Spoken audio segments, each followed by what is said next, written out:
Ilang araw ko na itong dinadrive and ngayon mas napabilib niya ako, grabe, sobra. Ang galing napabilib ako nito. Lahat ng nakalagay dito sa e-bike na to, goods na goods. Dito ko may apply yung word na stock is good. Guys, dito wala na kayong hahanapin. Ang taas ng specs niya.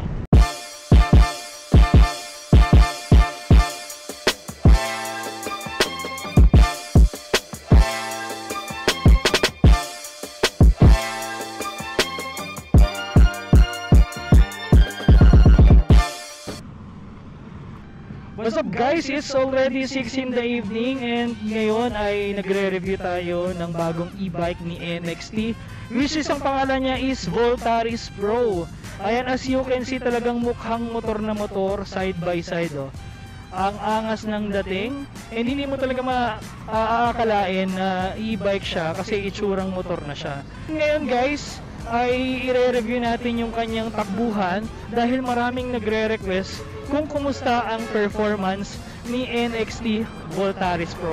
Sa mga new users, ganito yung kung paano gamitin si NXT Voltaris. So kung naka-off siya guys, ayan, naka-off siya ha. So buksan nyo lang ng ganyan. Ayan, naka-park mode siya as you can see.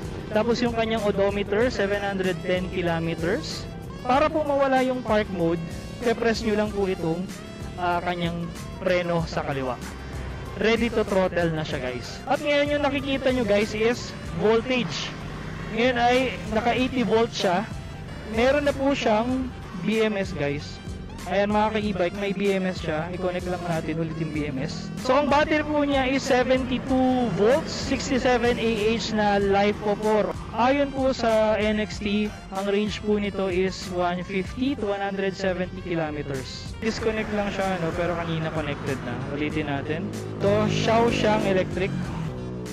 Ayan, ito yung kanyang battery. Ayan po, 68%. Siya ay 79.73 total volts. At siya ay naka 24S guys, oh.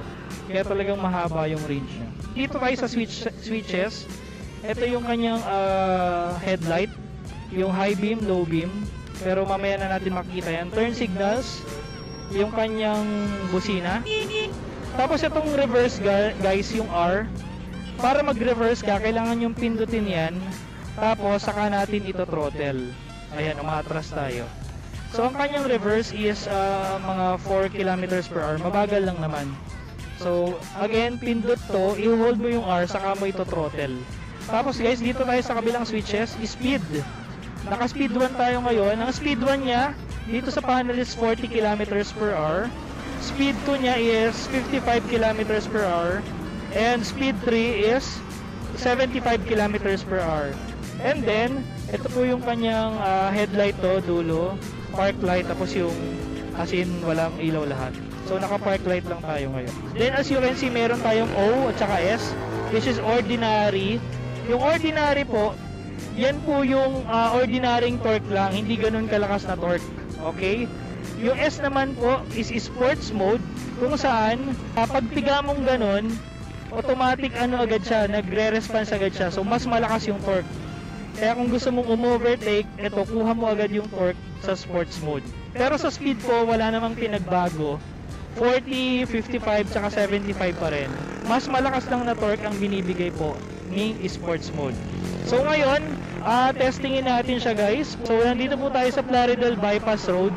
So ayan guys, dito muna tayo sa number 1. Which is ayan guys, number 1, 40. Number 2, ayan po, 55 siya sa panel.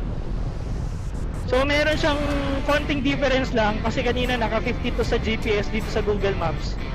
Pero dito sa panel is 55. Mga 3 to 5 siguro ang kanyang difference. So magti-3 tayo guys. Tayo ay overtake.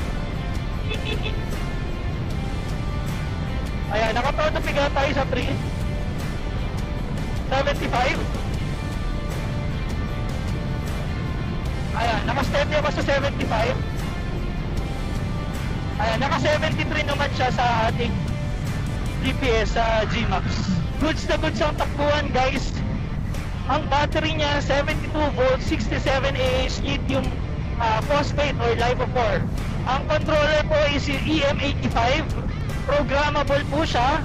at kayang tumakbo sa program or tune niya ngayon na up to 75 kph. Ang motor hub naman po nito is naka 3 kW na guys.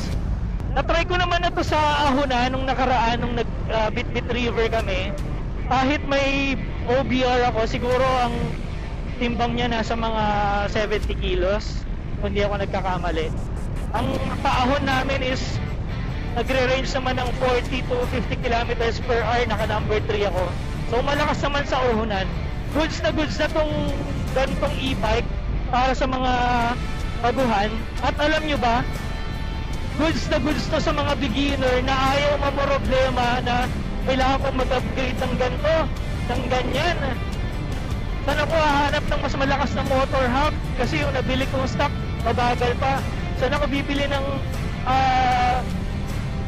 lithium battery para sa e-bike? Kasi yung nabili ko, naka-stock battery pa, lead acid pa eh. Pati yung controller ko napakababa pa, 45 to 55 kph lang yung top speed. Gusto ko sana mas mabilis. Mga ganong problema usually dito masasagot na guys. So for as low as 76,000 pesos, naka 3 kW motor hub ka na, naka 72 volt 67 Ah lithium battery ka na, ang controller mo pa Votol. Goods to for daily transportation, pang long ride kasi 150 to 170 kilometers ang kanyang range. Fast charging na rin siya guys kasi naka 10 amps charger siya. Ang charging niya is 2 hours to 4 hours na charging time. Depende kung ilang percent pa yung battery bago nyo siya i-charge. Guys, dito wala na kayong hahanapin. And alam nyo ba, sobrang mura nito. Kasi sa totoo lang, kung magbibuild kayo ng sarili nyong e-bike na may ganong same specs, yung 76,000 nyo kulang pa. Sulit na sulit. At ito nga talaga sinadya natin itong Plaridel Bypass Road para lang na-try itong NXT Voltaris Pro. Ayan guys ha, mabilisan yung takbuhan dito. And as you can see, nakakasabay naman siya sa mga sasakyan at mga motor.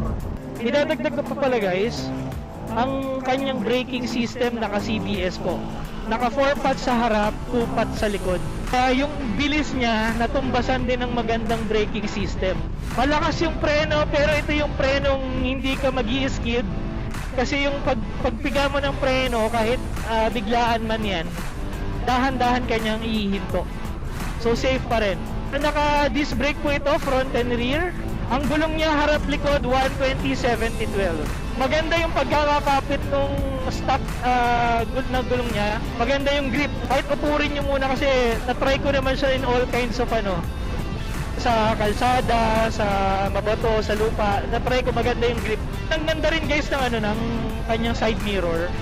Ang laki na side mirror, kitang-kita mo talaga yung nasa likuran. Alam niyo pinaka natuwa ko dito sa may kanyang handlebar. Alam niyo kung bakit? Medyo nakabuka yung kamay ko dito sa handlebar. Nasanay kasi ako na medyo mataas yung handlebar ko, tapos medyo dikit. Hindi ako komportable dito, naging komportable ako sa paghawak ng handlebar. Ang dali niyang i-turn dahil sa handlebar. Last points pa pala dito guys, yung kanyang upuan naka camel seat na. Naka camel back.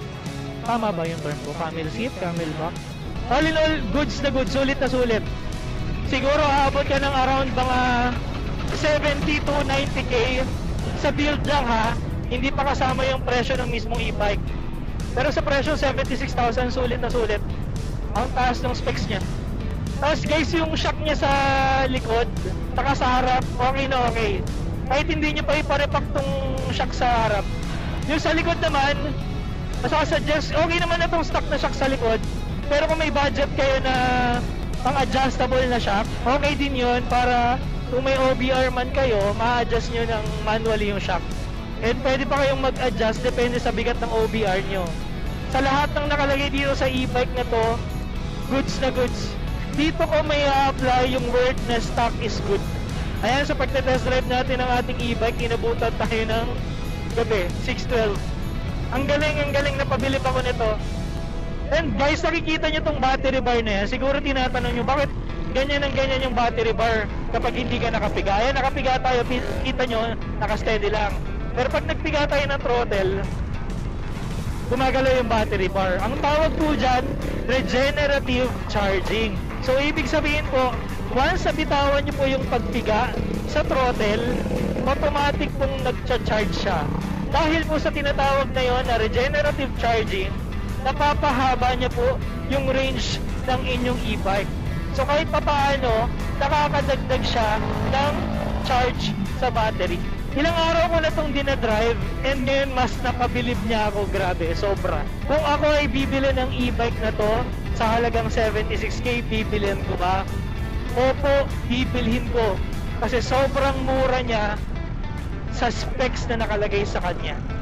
Sa halos isang linggo kong paggamit kay Voltaris Pro, wala akong anumang na-encounter na naging problema at talaga namang naging sobrang komportable yung pagmamaneho ko sa kanya. Sa bilis ng takbo, sa lakas ng hatak at sa haba ng biyahe, lahat naging aprobado sa akin. Sa lakas ng specs pero sa murang presyo, talagang panalong panalo. 88,000 ang SRP ni Voltaris Pro pero naka 76,000 lang siya hanggang sa May 11. Para sa full details ng specs ni Voltaris Pro, ilalagay ko na lang dito sa screen yung full details. I-post nyo na lang tong video na to para mabasa nyo. Para sa mga katanungan, inquiries at kung paano umorder, i-message nyo lang ang kanilang Facebook account na NXT E-Bike PH or pwede nyo ring i-search kung meron ng pinakamalapit na branch sa inyo. Base sa ating naging review at experience dito kay NXT Voltaris Pro, sa tingin nyo maganda ba? Sulit ba o sulit na sulit? Gusto ko nga palang magpasalamat sa mga staff ng NXT Baliwag branch sa kanilang pag-accommodate sa atin nung kinuha natin itong unit dahil nung time na pinick up natin ito, galing pa tayo sa Dinggalan. Gusto ko rin pong magpasalamat sa NXT E-Bike PH sa pagtitiwala para mai-feature sa ating vlog itong kanilang bagong unit na Voltaris Pro.